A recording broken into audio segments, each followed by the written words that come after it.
Hey everyone, welcome back to my bead embroidery process.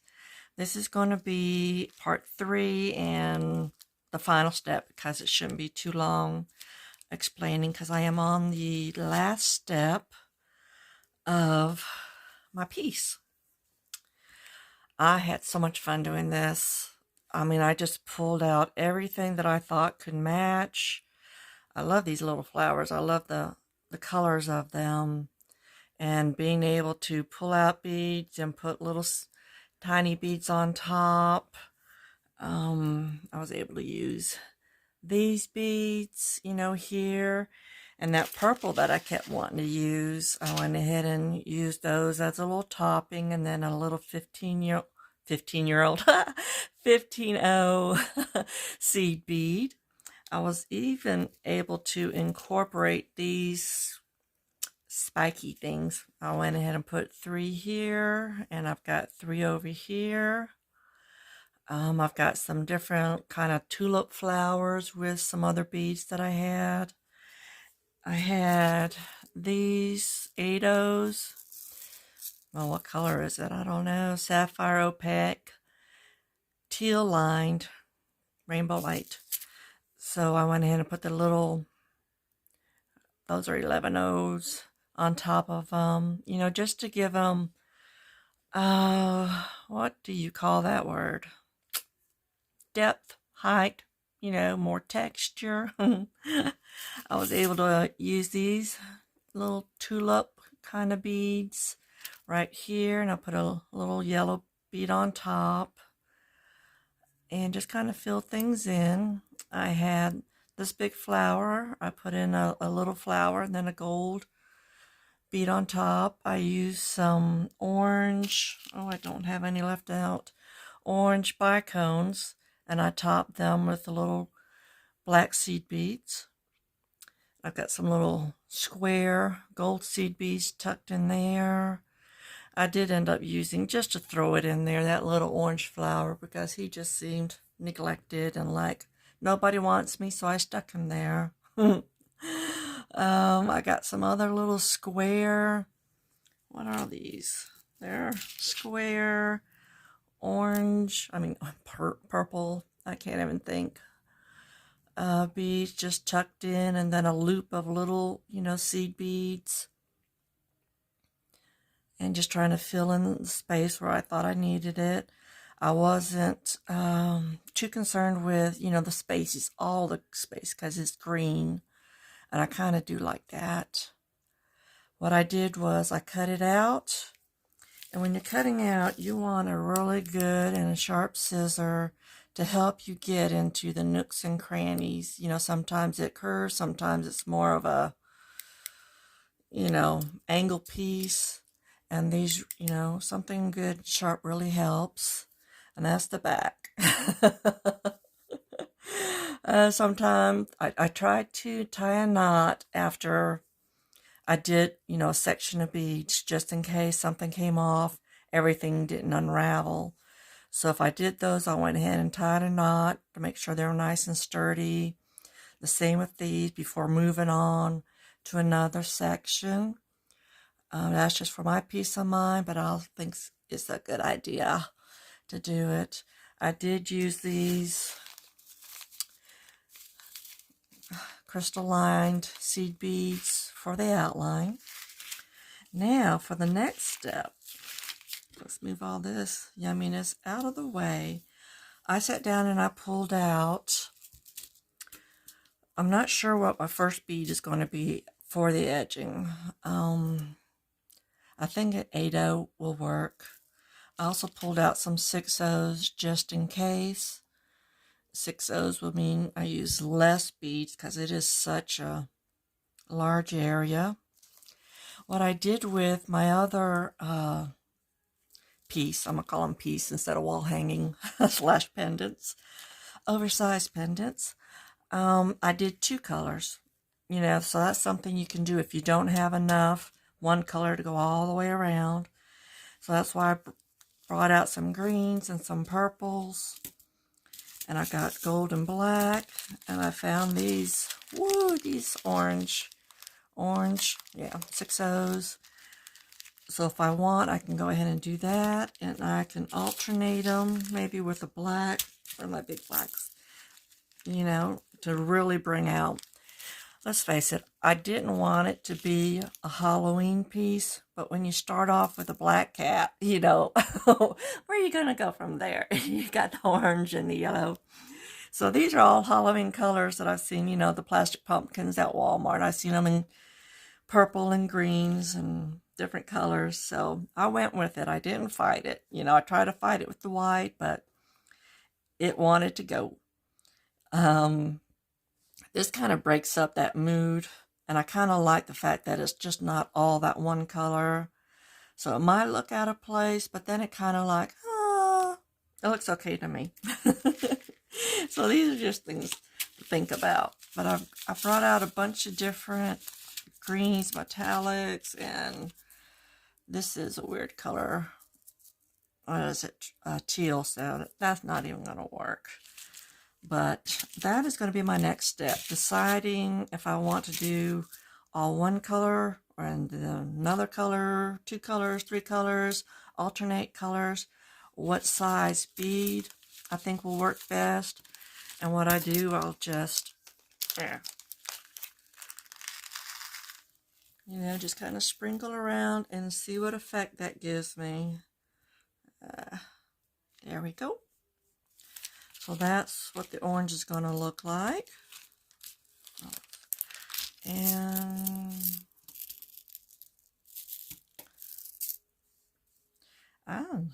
well, that would be different if I did orange on one side and black on another. Or, you know, whether I want it orange and black and orange and black. So that's another option that will look cute. I kind of like that because I like the white and the black checker, you know, board kind of look. So that will really, really definitely make it look like a Halloween piece. The green, well, the green looks cute too. And it definitely, you know, with the green. So let's cap this off real quick. And I'll show you what the green looks like.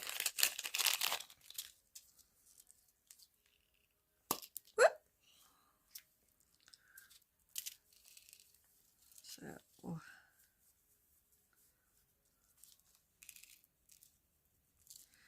now another thing I can do is go around it with just the one color. And you're going to see, is this a good example? So you'll see, you know, this part of it where I've got the, what is that, aqua turquoise color. And then when I come back, so I don't think I have a small orange. I know I've got small size blacks. And I pull out the gold. So I can then, you know, go around it. So you'll see those colors as well. Because I like doing my beads that way. But sometimes you do it that way. So that it's, you know, the bead is facing up and you can do, you know, the little picot edges. So that is what I'm going to think about. I even got some purple. So,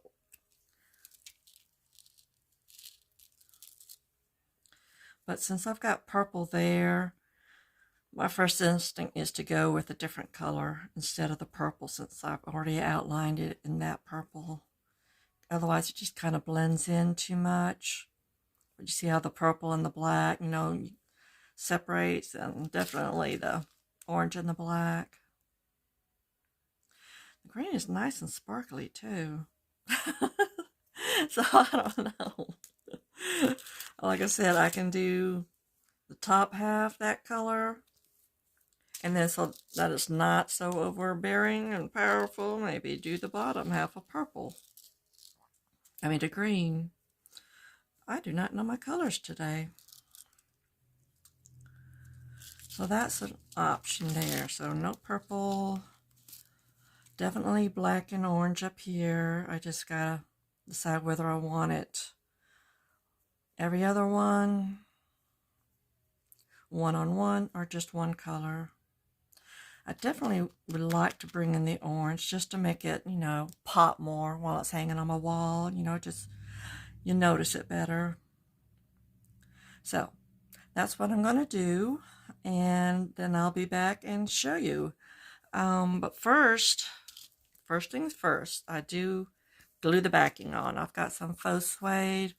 I'll go ahead and glue that on and make sure that it sits a while and sets. That's what I was trying to say. Too many words in one sentence. Since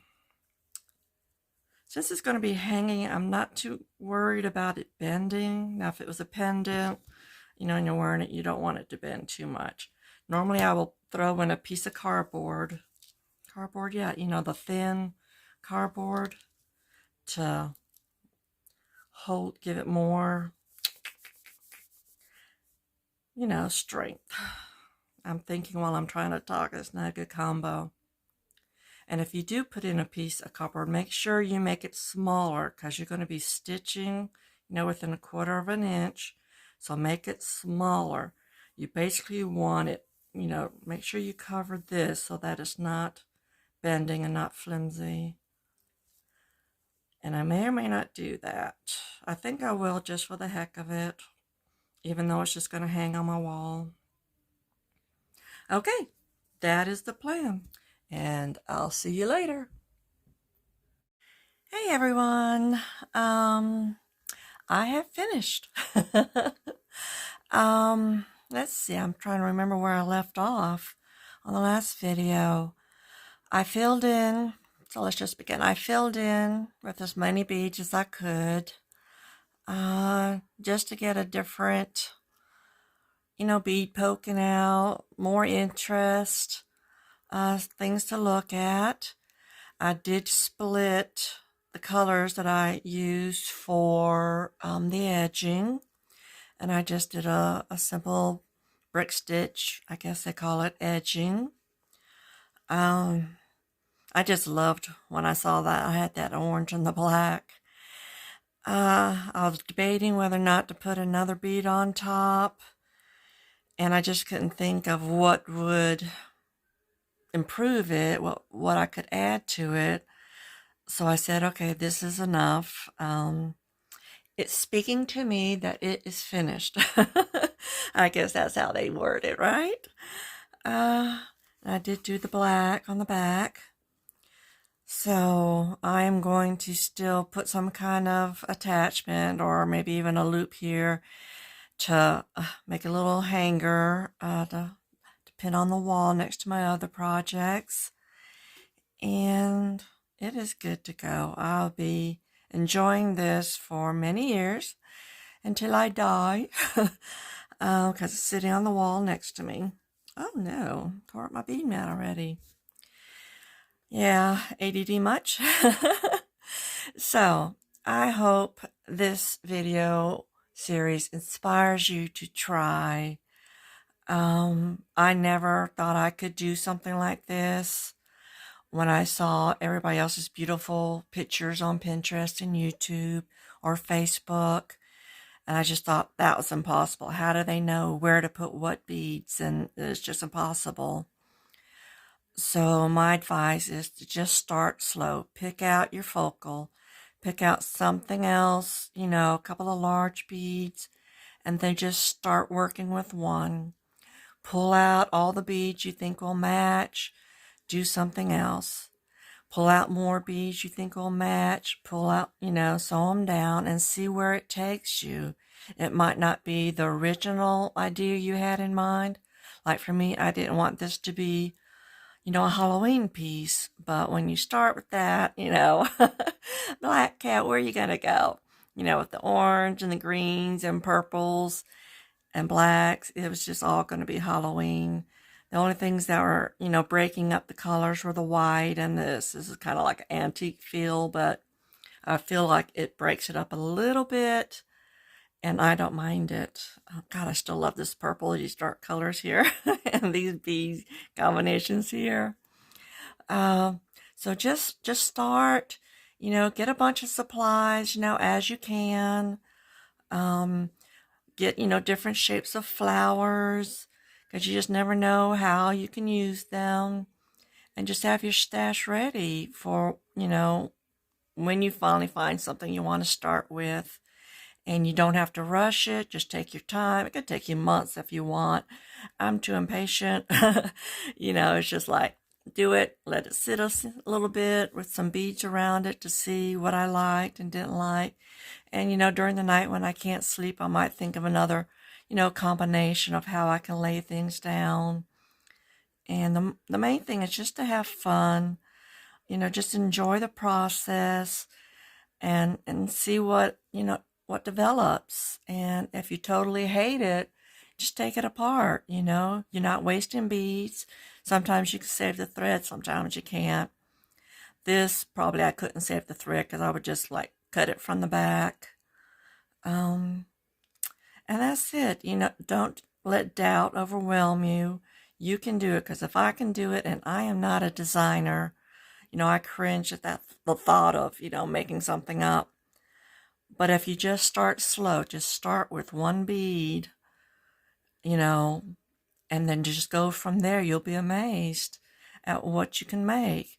And this might not be everybody's cup of tea, but what you make will, be yours. And, you make it yours. You don't have to copy this or anything else I do. It's just make it yours and what you like. This is just to give you an idea of how things can go, what you can do with different beads, So that's my greatest wish, is to just inspire you to create and to have fun, and don't let doubt, stop you from creating. So I hope you enjoyed this little thought process videos, and I hope it helps you. Happy beading. Bye-bye.